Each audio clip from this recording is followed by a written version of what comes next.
ई prosecution प्रणाली को लागू करने वाला राज्य भी है और इसमें देश के अंदर नंबर 1 स्थान पर यूपी का स्थान है।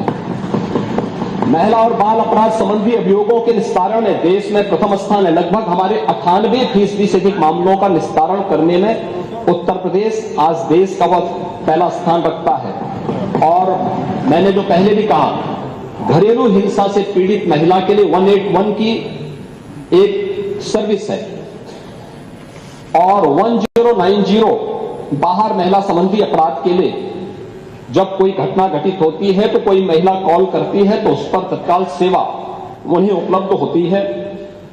इन सबको इंटीग्रेट करने का काम भी 112 के साथ इंटीग्रेट करने, 181, 1090 और 112 को भी इंटीग्रेट करके अगर कहीं भी सूचना आ रही है उस सूचना को संबंधित तक भेजने के साथ ही उसको तत्काल रिलीफ मिल सके, इसके लिए भी यहां पर कार्य किया गया है। यही नहीं, प्रदेश के अंदर एक महिला थाना हर जनपद में स्थापित करने के साथ साथ एक अतिरिक्त थाने की जिम्मेदारी भी महिला थानाध्यक्ष को उपलब्ध करवाया गया है।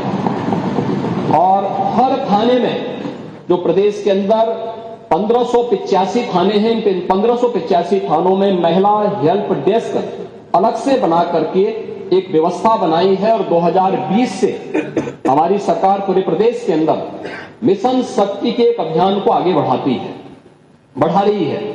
मिशन शक्ति के अंतर्गत पिछले 7 वर्ष में हम लोगों ने लगभग 1.5 लाख पुलिस कार्मिकों की भर्ती की है प्रदेश के पुलिस बल में।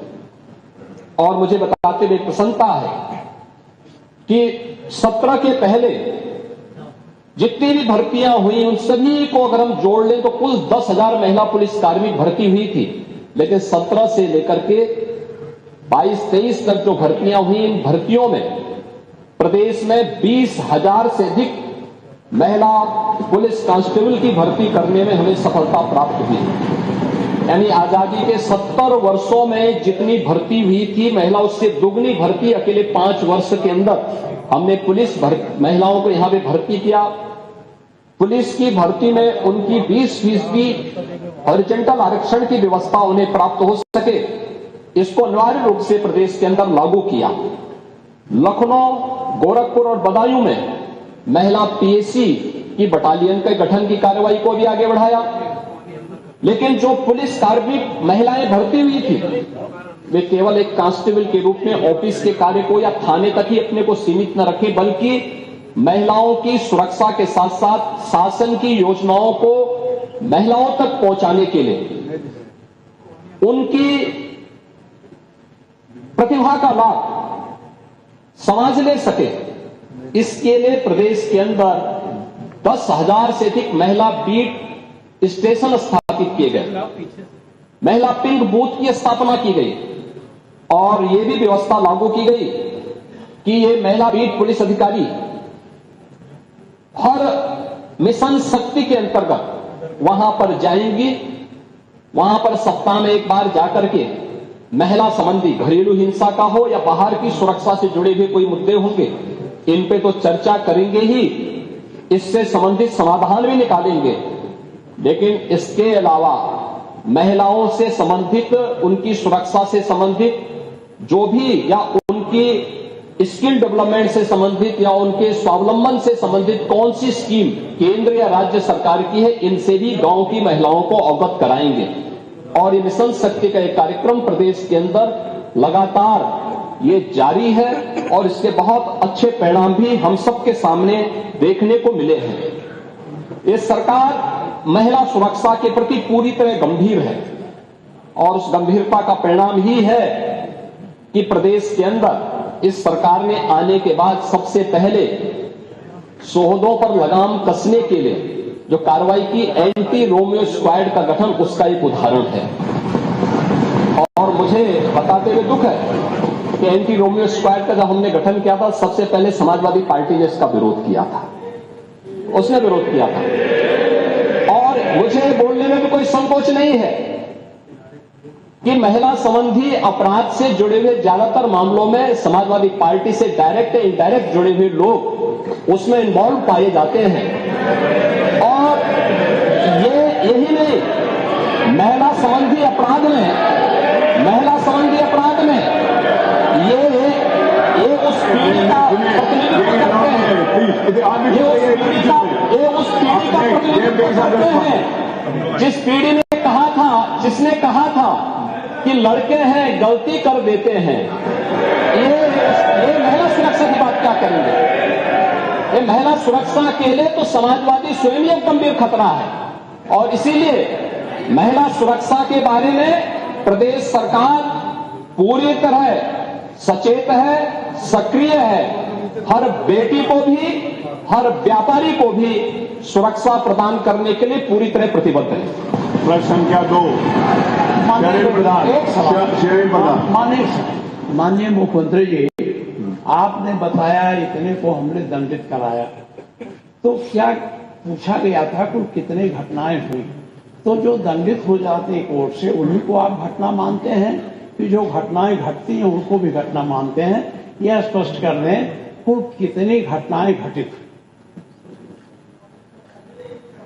आपने नेता प्रतिपक्ष, मैं आपका सम्मान करता हूं, और आप दो बार इस माननीय सदन के अध्यक्ष के रूप में अपनी सेवाएं दिए हैं, और आपने पहला प्रश्न किया है आज यहां पर। पहले तो आपके चयन के लिए मैं आपको बधाई देता हूं, और ठीक है, अलग विषय है कि आपने चचा को गच्चा दे ही दिया। चचा बेचारा हमेशा ही ऐसे ही मार खाता है, उनकी नियति ही ऐसी है, क्योंकि भतीजा हमेशा भयभीत रहता है।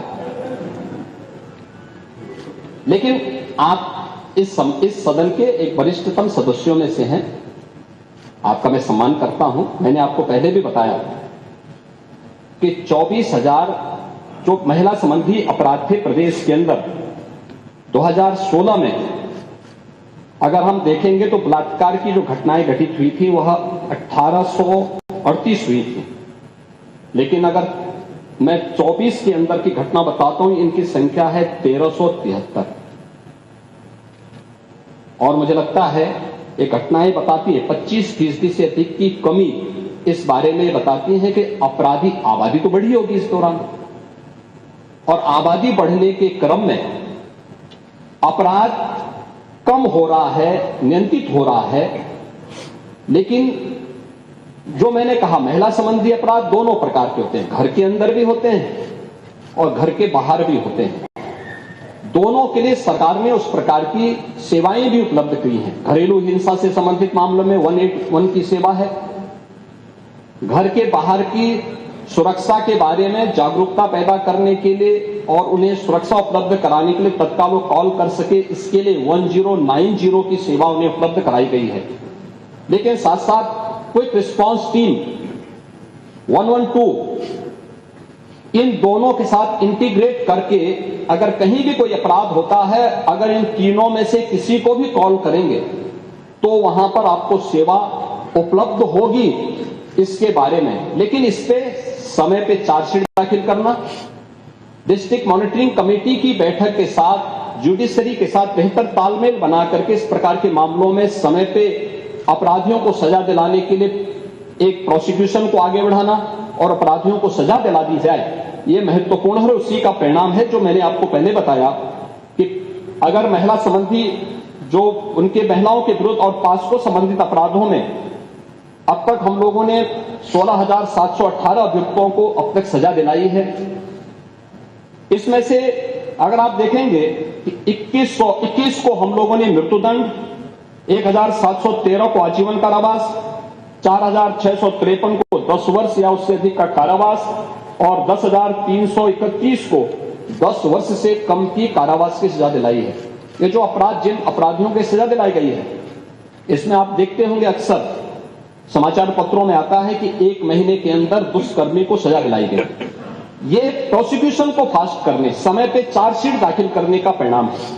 नहीं तो होता क्या है, जब हम लोग इसमें लापरवाही बरतते थे, सरकार संज्ञान नहीं लेती थी, विभाग संज्ञान नहीं लेता था, लोकल स्तर पर संज्ञान नहीं लिया जाता था, अपराध बढ़ते थे और फिर इनको हल्केपन से लेने का दुष्परिणाम क्या होता था कि हर ऐसा अपराधी स्वच्छंद होकर के अपराध भी करता था और फिर समाज उसके बारे में देखते हुए भी उसके खिलाफ कार्रवाई नहीं कर पाता था। लेकिन आज अपराधी के मन में भय है और उस भय का परिणाम आज हम सबके सामने देखने को मिल रहा है कि उत्तर प्रदेश का जो ई प्रोसिक्यूशन पोर्टल है वो देश के अंदर नंबर 1 पर है। और उत्तर प्रदेश इस मामले में ऐसे अपराधियों को सजा दिलाने के लिए, महिला संबंधी अपराधियों को, जो भी ऐसे अपराधी हैं उनको सजा दिलाने में उत्तर प्रदेश देश के अग्रणी राज्यों में।